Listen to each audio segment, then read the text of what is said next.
Alrighty, y'all, so for the last couple of days, I've been kind of strung along here by my countertop guy who keeps saying he's gonna show up, doesn't show up, and it's the cabinet thing all over again. Problem being, though, he already has my countertops. I purchased them, he went and picked them up. He's gonna fabricate most of it in his shop. He's gonna fabricate some of it here on site. So I'm kind of stuck and waiting. Today's the day he's supposedly showing up. And albeit I've been waiting all morning, I'm kind of over waiting. So I'm gonna go help out James. He's doing some road repair work out here. And what better way to relieve some annoyed tension than jumping on some big heavy equipment? They ain't messing around here today. That old curl is loaded heavy. James pulling up in the Super 10. You know, the cool thing about when you like have a friend on James's scale of doing things in life, like that is something as simple as a road repair. It looks like a full-blown like commercial construction operation.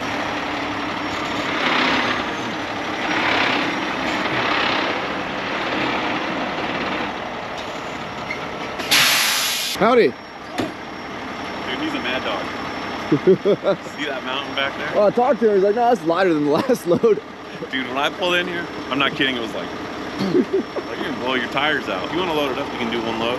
Okay. And then I think that'll be it. Take this out there? Take this out there. Okay. You got it, buddy. Alrighty, guys. Again, always a good day when I get to play in the wheel loader here. So I'm gonna be loading up, I guess, one more truckload for James. Then we're gonna go out to the road and you're gonna see James playing with his new grader. Well, new to him grader. If you guys don't follow James's channel, it's Get Muddy here on YouTube. Check out when he picked up that grader and all the work that's gone into that thing, as well as all the other crazy cool stuff that he's doing over here and his big heavy equipment that he gets to play in. So before I came out here, they've already been stockpiling dirt on the road. That way, when they come out with the grader, they have a nice big chunk of material they can just push and grade out the road. The other day, we were doing it a little bit, and you can see that on James's channel. And we're basically like bringing one load at a time, pushing it, bringing one load at a time, pushing it. It's definitely not as efficient, and we were basically waiting for loads to come out. But first, we load the dump truck up.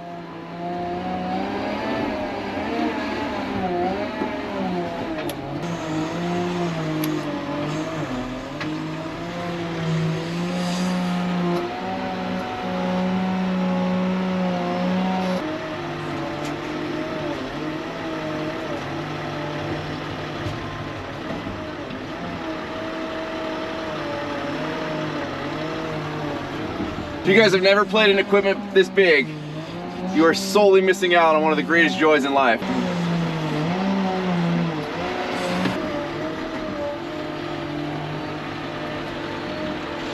So we got the big truck loaded.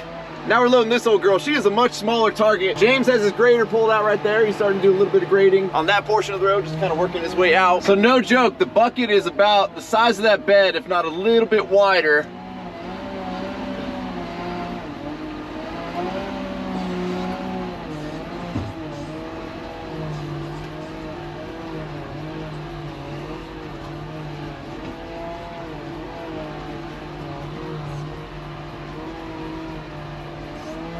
And James's father-in-law likes that thing loaded heavy, so I don't want to disappoint here. I feel like this would be a great way to travel to work every day. So we got James in front of us here in the grader. Never fails. Car comes out. Yeah. And I have to go up on the high side. And when the truck's loaded, it's like... Gotcha. Like, it scares me every time. So, I want to get rid of this slope. Okay. Take some of this stuff right here. Yep. And put it a little bit farther down. Okay. So we're gonna go ahead of James and we're gonna start knocking those piles and pushing them to where areas that they didn't feel comfortable lifting the box on the dump truck to actually dump, because that turns like, we got some NASCAR style angles going on over there, so I don't blame them for not wanting to lift that box and all of a sudden you lose a $250,000 dump truck, because that's no fun.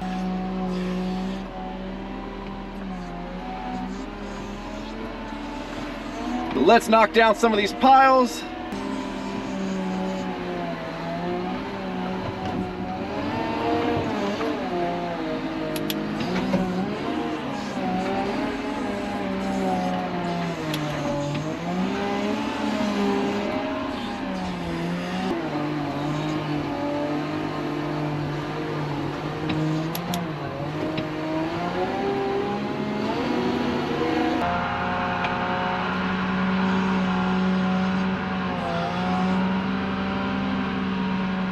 Now I know nothing looks as steep on camera as it is in real life. Maybe now you can kind of see at the pitch of James's tires there on the grader.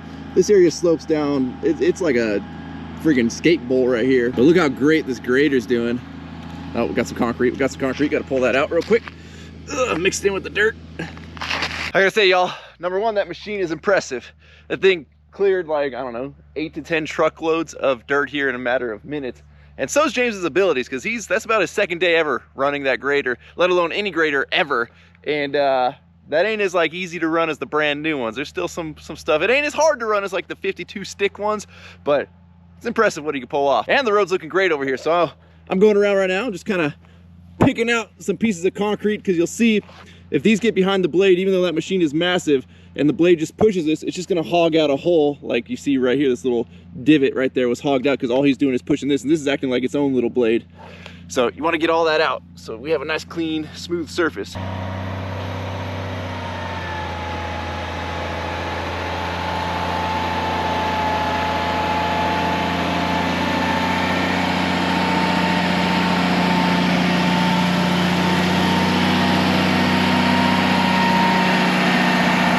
Come on, little guy, we gotta go. There's a big old grader coming. No, come on, let's go. There we go, there we go. All right, hold on tight, buddy. Hold on tight. All right, enjoy your new life on that side of the road. There you go, there you go.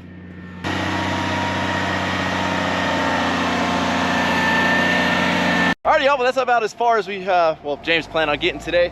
Spread out all the dirt that he had brought out for this, and some of you might be thinking, why don't you just hog into this giant hillside right here? Well, there's a phone line very, very shallowly buried all along that side of the road, so we don't want to touch that side of the road.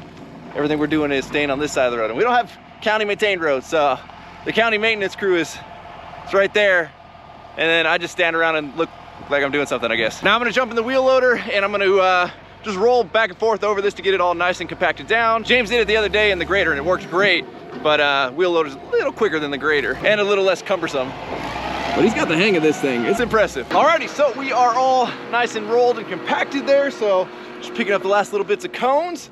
And so far, Countertop guy, not here. Okay, so I've received an update from Chris. Apparently, Countertop guy was given the wrong sink and it was the wrong style or something, I don't know. So countertops have already been fabricated, but he went to go pick up the correct sink, and I guess they didn't have the right one in the right warehouse. And they're like, well, you can take the one off the display, or we can give you a regular stainless. And this is kind of like a black stainless sink. Like, it's kind of cool. I'd rather we go with the black stainless, but that's in a different warehouse, which is like down the street. But apparently the Countertop guy's been waiting there for somebody to go to the other warehouse to pick it up. I don't know. It's currently, let's see what time we got here, 2:20 in the afternoon. We'll see if Countertop show up today. I guess since we're waiting here, we might as well crack open the gas cooktop that's gonna be going over yonder. We might as well get it out, see what it looks like, check out the template. I will say though, I've had that fireplace on for about 15 or so minutes, and this room is like nice and toasty warm. So that thing, definitely worth the money. It's like $380-ish on Amazon. If I remember, I'm gonna put a link in the description so you guys can check these things out. But so far, I'm very impressed with that thing. Now, this is, you know, this ain't no Wolf, this ain't no Viking, this ain't no, not even Samsung, not even GE. I don't really know what brand Amphana is. I'm sure it's just some kind of bottom of the barrel Chinese-ish brand. Now, that being said, I read the reviews online, and the reviews were awesome for this thing. So another $300 or so purchase here, and you know, according to like the 400 or so reviews, these things work really well. So we're gonna find out. Alrighty. Well, is that the template? So that's gonna end up going right there. There we go, look at that, we're done. Here is the actual stove itself. We got here, assuming this is a wok burner. Ooh, it's got a wok burner, rapid burner, semi-rapid, auxiliary. Again, I'm gonna assume, oh, we got more gas fittings. So this thing is compatible with propane as well as natural gas. So these nozzles are used without a gas pressure regulator when the cooktop is using natural gas. And here is the actual cooktop itself. They had either black or stainless. I thought about going black. I almost wish I did at this point. But if this is even halfway remotely real stainless, it's gonna be easier to like not chip and scratch, or if you do scratch it, you run a little, you know, steel wool on it and you can get it out, than if it were black. Let's just make sure. Assuming right there, that's the exact size, so. Okay, that's easy enough. Now, if there's one thing I've learned about appliances over the years, obviously there's garbage out there, there's lemons out there, and you can get screwed and you can get stuck. But the really high-end appliances are usually, from my experience, way more trouble than if you were to go out and buy a really cheap one. You know, that was a $500–600 fridge. And I guarantee that's gonna outlast most fridges. Papa Ryno's got a GE monogram fridge. This thing, it's a $10,000 absurd refrigerator, and that thing has had nothing but issues. And the fridge before it, which was also another like high-end refrigerator, had nothing but issues. I've never seen a fridge repairman have to come out so many times. I've never even seen a fridge repairman because I always have like, you know, $1,000 fridges, not super high-end fridges. And on top of that, Papa Ryno has like a 35-year-old refrigerator, which was their first refrigerator, that's still running in the garage. You know, it's a drink fridge, perfectly, not an issue. 35 years, has never once been repaired, has never had an issue. But these real high-end appliances are like, I don't know, it's like a super finicky something going on with it. So I got no problem not going too crazy on high-end appliances. And I honestly think like this would outlast if we got like a really high-end, you know, 5-6 burner stove here. Well, y'all, it's officially 5:15. Obviously, I don't think we're getting countertops today. Granted, I did buy myself some time to go in and patch in all the little pieces of baseboard that had to get notched to go underneath where the cabinets got installed. I've been doing some cleaning up, so that's good. You know, we got some open floor space. Went ahead and finally pulled the tape off of the bathroom here, so we no longer have tape on that ceiling. Pulled the exhaust fan grill down, got that all nice and cleaned out because that bad boy was furry. We got the grate drying out right there. Oh, well, and we also got the bathroom door on, so that's good. So everything, you know, that we pretty much can do while we're waiting here, we've done. I did get the chance though to finally use the old cordless Milwaukee jigsaw. I've owned this thing for, I don't know, well over a year. It was one of those like, buy X amount of tools or buy a tool and you get 2 batteries free, to where like essentially the tool is free itself. So I picked it up and, you know, granted I didn't do a whole lot with it today other than notch some baseboard, but pretty impressed. I know some guys like the D handle, some guys like the barrel grip jigsaws. I'm kind of indifferent. I don't really care either way. I'm happy with it. I'm happy with it. I believe this is the 1st gen as well. So I don't know. I'm sure there's been some improvements since then, but you know, it's got everything you need. It's got the little blower right there to blow the dust away. It's lit up. It's got the oscillating and the whatever other features you call it on there. Toolless quick bit change. Don't know what more you could want. Ho, ho, ho, guys. It is a miracle. I just saw a truck coming down the road with some quartz in the back. Of course, it's right when I made my sandwich. Gunnar, you wanna share a sandwich with me so we can eat it quicker? Now guys, here's the hoping these measurements were right, because I gave these over the phone, because we are kind of far out here, so I figured save a trip. I'll give you guys the measurements over the phone, pre-cut what you can in the shop, and then we'll cut the rest here on site. Hopefully we didn't screw anything up. Oh, I see the stone, I see the stone. Now granted, I picked this color off the wall. I didn't actually go look at the physical slabs themselves, and if you guys don't know, like now back in the day, you had to buy the giant slabs, have them manufactured, have the bullnose put on. Nowadays, everything comes from China. It's prefabricated slabs, so it's not like you're typically going to the slab yard. I mean, you still can't for the higher end stuff. You're trying to stay in a good budget, prefab slabs are kind of the way to go. Ooh, look at that, guys. We got our first piece in right there. So this is gonna get a waterfall edge, which is gonna come down all the way here. They're gonna fabricate this on site.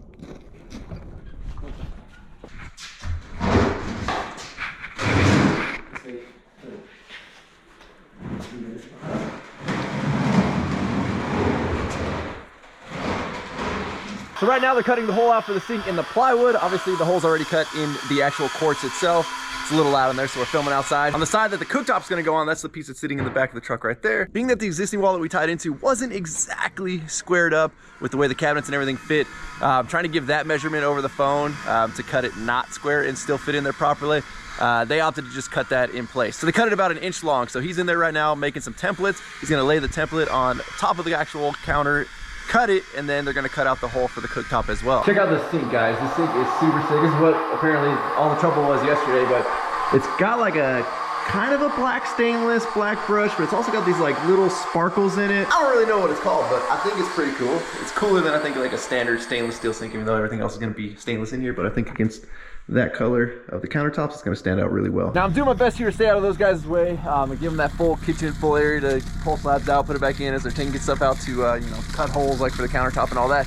So I took the turf that used to sit over top of the old septic system, and it's a good piece of turf, albeit it's been dragged in the mud, it's been rained on, it's been pushed out of the way with a blade and graded, and needless to say, it's, you know, pretty filthy there. So use the old Mini X to pick it up because it was heavy. I mean, this thing probably had an extra 100 pounds of muck and mud added to it, and strung it up on the fence here like it was an old rug, so thankful to the Mini X there. Never gone a day where I'm like, man, I'm sad that I own a Mini X. Got it up on here, I'm gonna hose her down and get this nice and clean, and I think We'll put it back in where the septic system used to be. But this time it'll be on gravel and not really get covered in mud and dirt and stuff. Oh, that's some good clean water right there.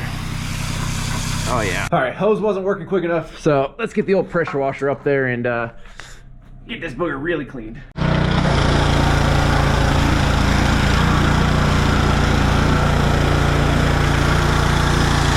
So I went ahead and got the turf in place, and I'll show you guys that in a second. I mean, it's nothing special, but looks like I can't really tell. We got a truck pulling up here. I think somebody's pawpaw's driving over here.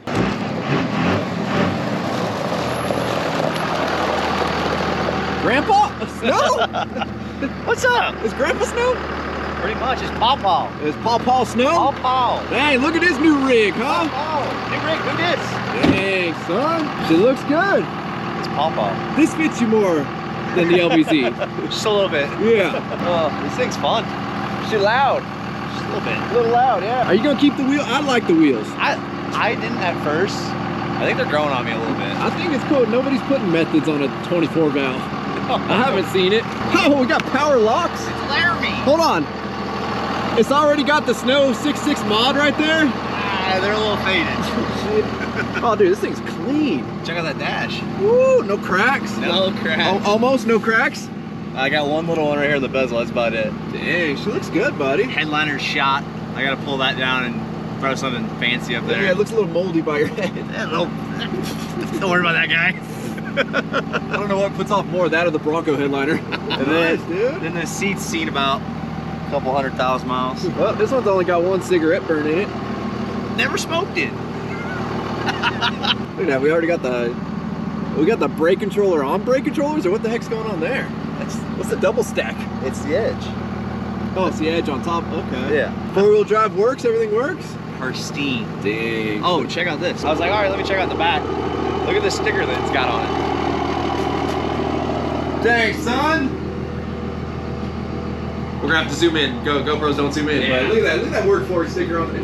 It was meant to be. I pull up and the guy's like, "You're Snow, right?" I'm like, "Yeah." He goes, "I watch Ryan's videos." Did you get the discount? No. Charged extra? Yeah. Alrighty, y'all. First of all, let me show you my sweet masterpiece here. This beautiful, perfectly laid down piece of turf. Laid on gravel. It's lumpy, it's bumpy, but you know, adds a little green here, and the turf came with the play, so I actually don't think it looks horrible right there. It beats a million acres of gravel. To all you guys in Arizona that have like zero-scaped gravel front yards, I don't get it. It ain't for me. I mean, I understand there's a lack of water. Like, we need to do something, but green looks a lot better, you know? Put down some turf. I'm not a fan of rock on rock on rock on rock yard. Anyways, that ain't beautiful. What's beautiful is this beautiful kitchen. Are you guys ready? Should I make you wait any longer? They're done. They're out of here. This looks super sick. Let's slow pan. You know what? Maybe let me get my ugly face out of the way. Ready?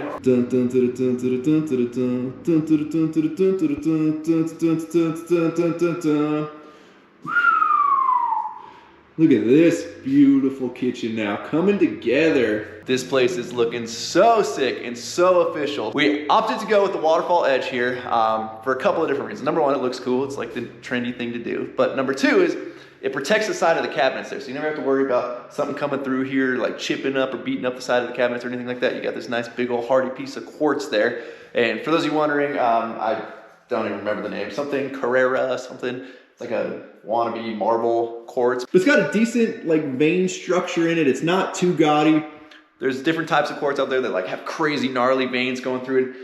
I'm not a big fan of like too much going on. So this just has enough to where it's not just plain white, and albeit I believe that's like a grayish black inside of there, but in here it kind of looks blue and ties in with the blue cabinets. Turned out pretty sick. And again, this beautiful sink. The sink turned out absolutely awesome. I love this black sink. I think it's like just the right touch in here. And on this side now, you can finally see, we've got the cooktop just set in there for now. Obviously the grates, everything needs to get plumbed up, but this side looks absolutely rad. And I know a lot of you guys are tripping out that I didn't put a stove in here with an oven or anything like that, but I think that's enough. You could put a nice like toaster oven on the side there. I didn't want to do full-blown oven. Full-blown ovens get gross and there gets stuff falls behind it and all that. That to me is a much cleaner setup. And then eventually, which I don't know, this video, next video, maybe next video will be this place completely done, but we gotta do backsplash here. I'm gonna backsplash probably that whole back wall right there and maybe some on the sides. I don't know, I haven't really figured that out. I gotta pick the backsplash tile and exactly how I wanna do it, but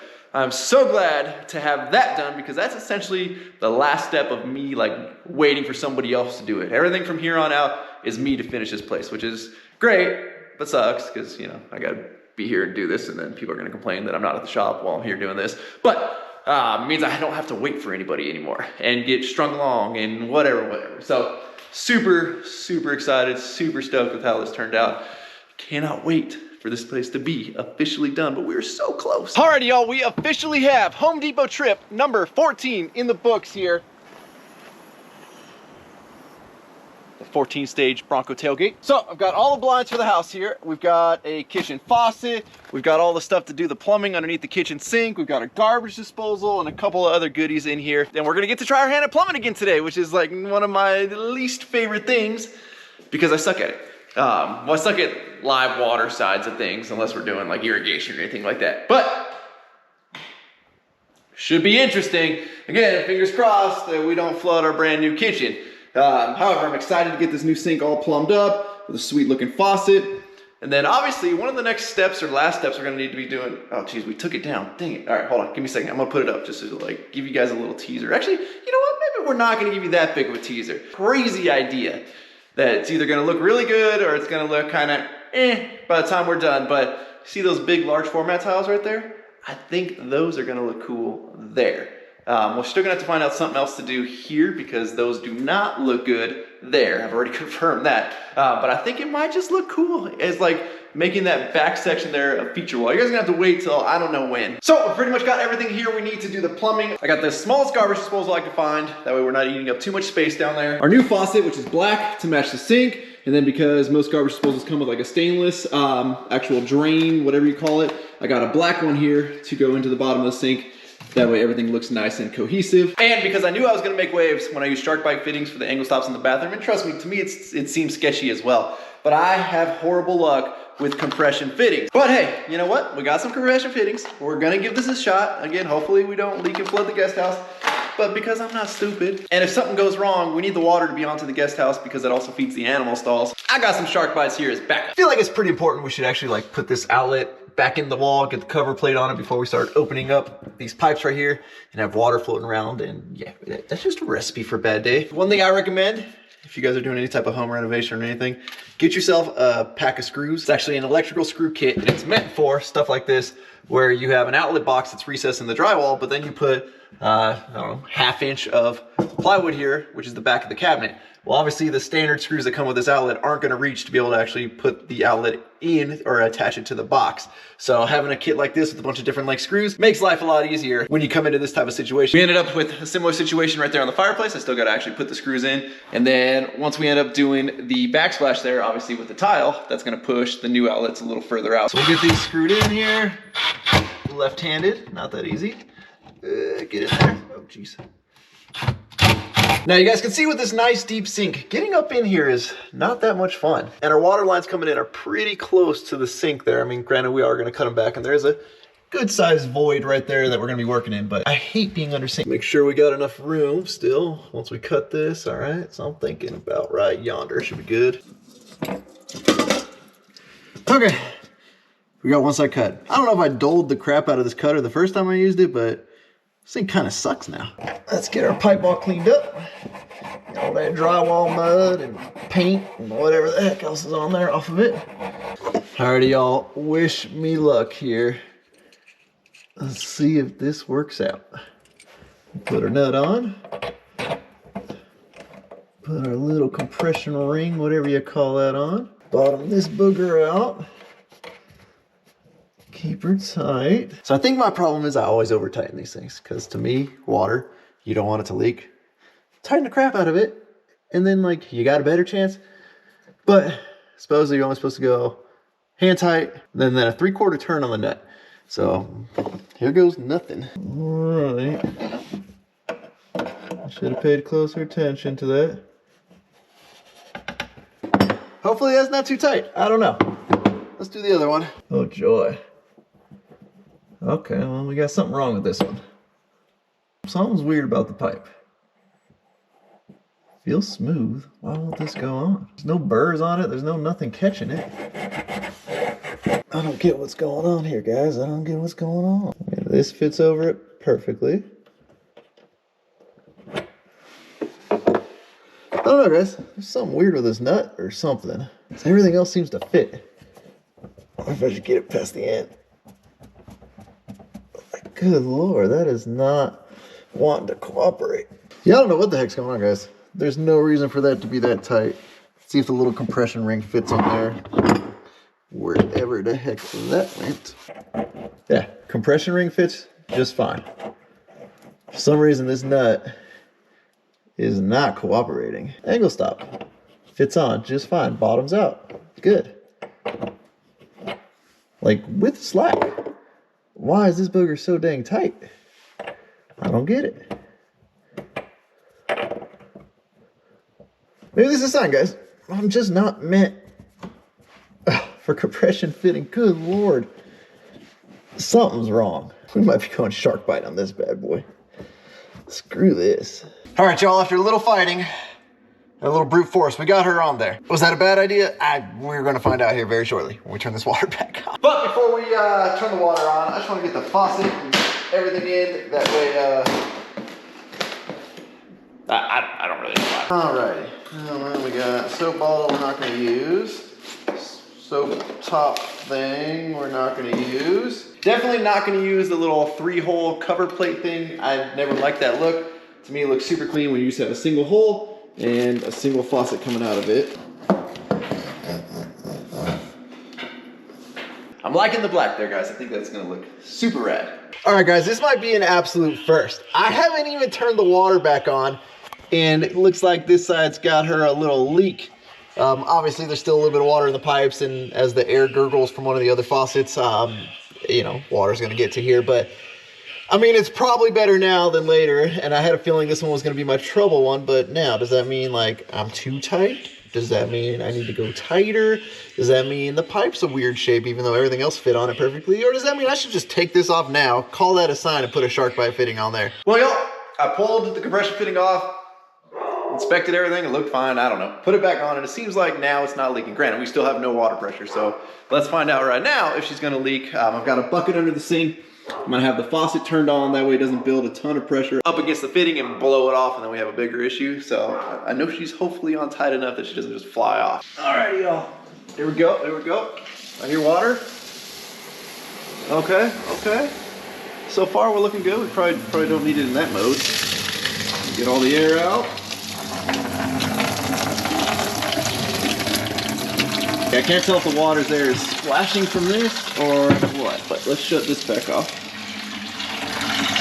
Screw compression fittings, guys. Me and them have never gotten along. So the cold side looks like it's good, I think. Maybe, maybe not. Okay. I think none of these worked. I can't be this dumb, but maybe I am. Shark bites for the win. I don't care what anybody says. Till I have one blow off in the middle of the night, but for now, I don't care what anybody says. Look at that. Still leaking right there. I have abandoned the compression fittings. I've gone with the only thing that's ever worked for me in my life.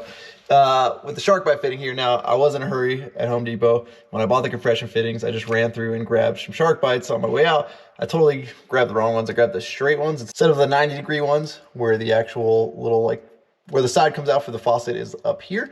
So it's not that big a deal, but it almost was. If this sink was any deeper, we'd have been fighting it. And I hate to say it, but man, is that nicer right there. Look at that, done. Turn the water back on again. Let's see how we're looking. Oh, so far looking good. Shark bites did a lot better than those stank compression fittings that don't agree with me. All right, guys, so we are moving on. Everything seems to be holding fine underneath the sink. Let's get the garbage disposal and all the drain or waste plumbing done here. So I've gone ahead and pulled off the garbage disposal. This is the original assembly. We are obviously swapping it out for the black one there. So this one just slides in. It uses the same little snap ring here, and everything should fit together, hopefully. To everybody that made fun of the kids that sat there in elementary school and made snakes with their Play-Doh, you could be making snakes for 100 grand a year if you were a plumber. So we're gonna make a little plumber's putty snake. Oh, is our snake big enough? Nope, snake's not big enough. Need a bigger snake. Story of my life. All right, we've got our snake in there. We take our flange. We'll shove her on. Now let's reassemble. I believe that booger goes on first. Then that booger. Then this booger. Okay, well, I'm happy to say that, since we got rid of those stupid compression fittings, everything seems to be working fine, holding water just fine. I've already tested the drain setup a couple of times, filled the sink up, drained it, filled the sink up, drained it. But so far, everything looks great. Everything's working great. The main sink's working great. Garbage disposal is working great. Now, am I gonna have to remove this sink when I go to backsplash behind there? Yes, I am. But luckily, the supply lines that came with this faucet here, like they're so freaking long that I can literally just unscrew it, set it down here, do the backsplash, and call it good. I always like to leave a piece of paper underneath overnight just to see if anything's leaking or anything weird is happening down there. The paper will show it. You'll usually see staining and stuff like that. But now, kind of working on going around room to room here and getting some blinds installed. That way, no more big old open windows on here, even though I don't know why you'd even want to close the windows in here. This is like, look at that view, look at that view. That's the difference between like $1 million and like $300,000. Now, got a couple of little things that we got to do still in this house. Obviously the backsplash, obviously, and then just a couple little fine finishing touches, but we are like so far into the home stretch, I can finally see like this thing just being completely done and revealed, and I can stop spending all of my days in this freaking guest house. But you guys are gonna have to wait until probably the next video to see the final reveal of this thing all completed. And we're gonna reveal how many Home Depot trips we ended up with total and who the winner of the Work For It Bill Bottle Opener is. So with that, we're gonna wrap up. As always, thank you guys so much for watching. If you're not subscribed already, please click the subscribe button now that you now send out any future content. Don't forget to give this video a like, give it a thumbs up. Don't forget to check out workforapparel.com, because if there's anything you want in this life, like this, look at, I'm wearing a toilet paper shirt here, look at, we got a shitter on the back of the shirt there. I mean, this was like meant for plumbing day here. Yeah, make sure you guys go check out Work For Apparel for not only this shirt, but a lot of cool other shirts, and we've been dropping new designs pretty recently, so make sure you guys go check those out. Y'all are the best. I'm out. Damn.